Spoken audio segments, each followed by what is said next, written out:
Во ова издание на Newsflash ке гледате. Зеленски повторно ја повика Европската Унија да ги санкционира сите руски банки да го запре увозот на руска нафта. Графитите со латинска буква З на повеќе локации низ Битола. На што се должи тоа? Се повеќе професионални спортисти отворено изразуваат поддршка за Украина. Останете со нас, почнуваме веднаш.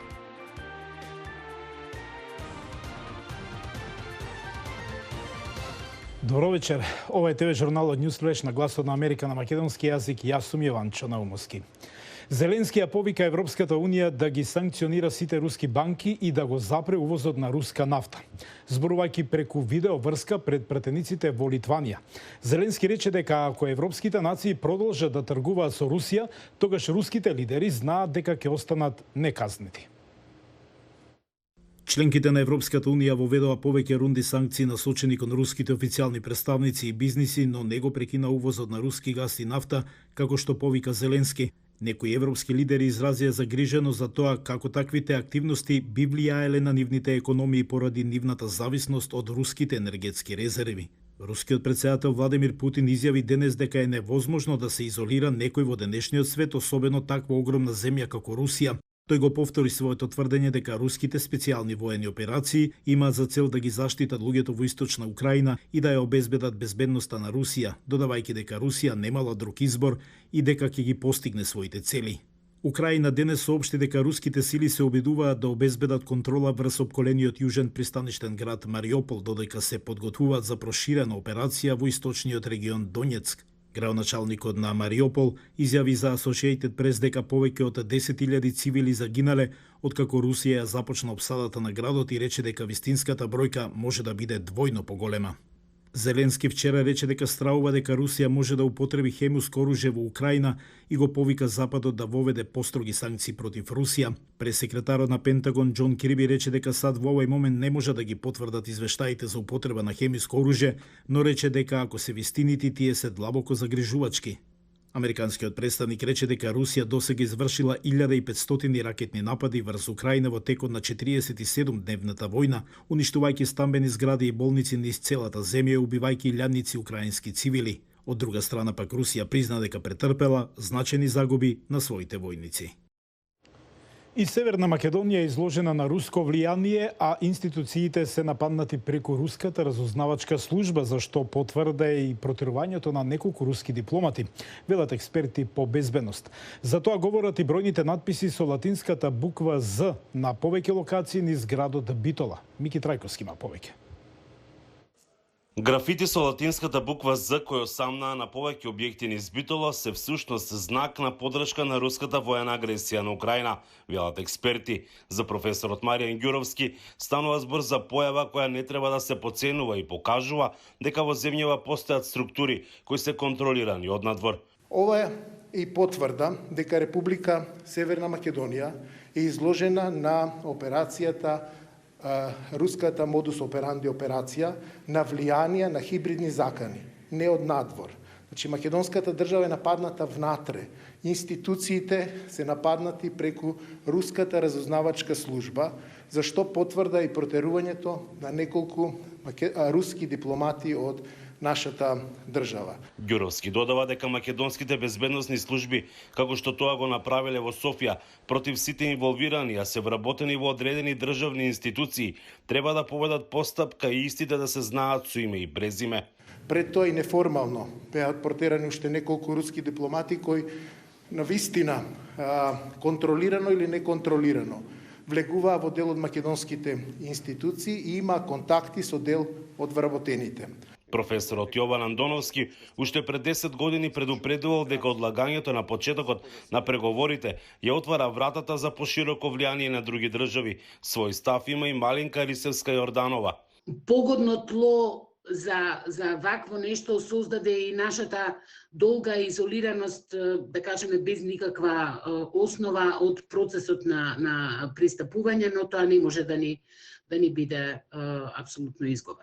Видливо е дека и во нашето општество се случува пенетрација на се позасилено руско влијание, кое што има само за цел да создава отворени конфликти кои што ќе траат и во наредниот период, кои кои што не се во интерес на ниту еден граѓанин на Република Северна Македонија. Андоновски подсетува и на едно предупредување на САД од 2014 година. Соединетите Американски држави уште во 2014 година предупредија дека неколку држави на Балканот, меѓу кои и Македонија, се наоѓа на линија на огнот помеѓу интересите на САД и на Русија. Таа порака, за жал, од многу структури во политичките кругови не беше сериозно сватена и еве денеска гледаме неколку години подоцна дека тоа се случува. Но дали руската инвазија на Украина може да го забрза процесот на пристапување на регионот во ЕУ? Оваа ситуација прави притисок врз Брисел да излезе со нови предлози, со нови инструменти кои што пред се ќе бидат насочени да одговорат на геополитичкиот предизвик. Меѓутоа, тоа не значи дека ќе го засили апетитот во државите членки за проширување, кој што и така е низок. Од неодамно одржаната конференција ЕУ по руската инвазија, нов потенцијал за забрзан пристапен процес на Западен Балкан, беше испратена порака дека е време да се отвори прашањето на проширување на ЕУ, затоа што интеграцијата на Северна Македонија и Албанија е значајно безбедносно прашање. Од Охрид за Гласот на Америка, Мики Трајковски. Руската инвазија на Украина поттикна многу професионални спортисти отворено да изразат поддршка за Украина.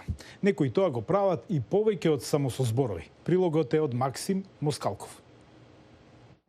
Од кралот на фудбалот Пеле и шампионот во Формула 1 Луис Хамилтон до хокејарите Вејн Грецки и Доминик Хашек. Многу спортисти ја изразуваат својата поддршка за Украина и ја осудуваат руската инвазија. На светскиот куп во Контиолахти во биатлон 2022 светските тимови го поставија украинското знаме во зоните за стривање и тоа се гледа на секоја ТВ снимка. Многу спортисти ги облекоа боите на Украина. Дури и спортските обожаватели се приклучија. Експертите велат дека ваквите политички прикази стануваат се почести во спортскиот свет. Гледаме како политиката влијае врз спортот и не само во мала област во една земја, туку кај многу земји и многу организации, што е необично. На неодамнешното тениско првенство во Индијан Велс, две тенисерки носеа украински бој. Австралијанката Дарија Савил, која представуваше Русија до 2015-та, и Ига Шватек од Полска, која е рангирана втора во светот.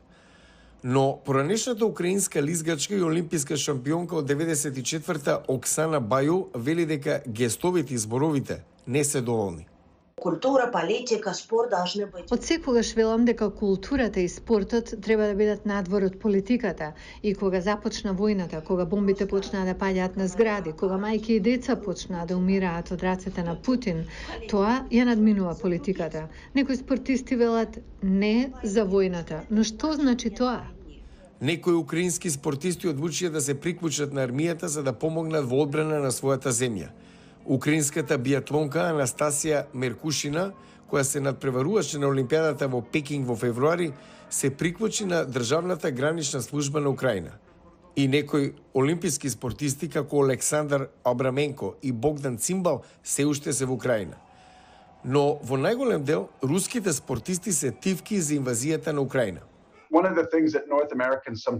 Американците забораваат дека кај нас има очекување спортистите да завземат политички став. Тоа е релативно безбедно за нас, но не сваќаме дека во многу делови од светот не е така. Против нападот врз Украина се изјасни и неколку руски спортисти, меѓу нив тенисерот број 2 во светот Данил Медведев, Андреј Рублев и фудбалерот Фјодор Смолов. Рускиот хокејар Александар Овечкин, капитен на Вашингтон Кепиталс, во изјава само рече дека сака мир, избегнувајќи каква било директна критика на Владимир Путин. Го гледавте News Flash на Гласот на Америка на македонски. Јас сум Милан Чановски од студиото во Вашингтон. Имајте убав ден. Пријатно.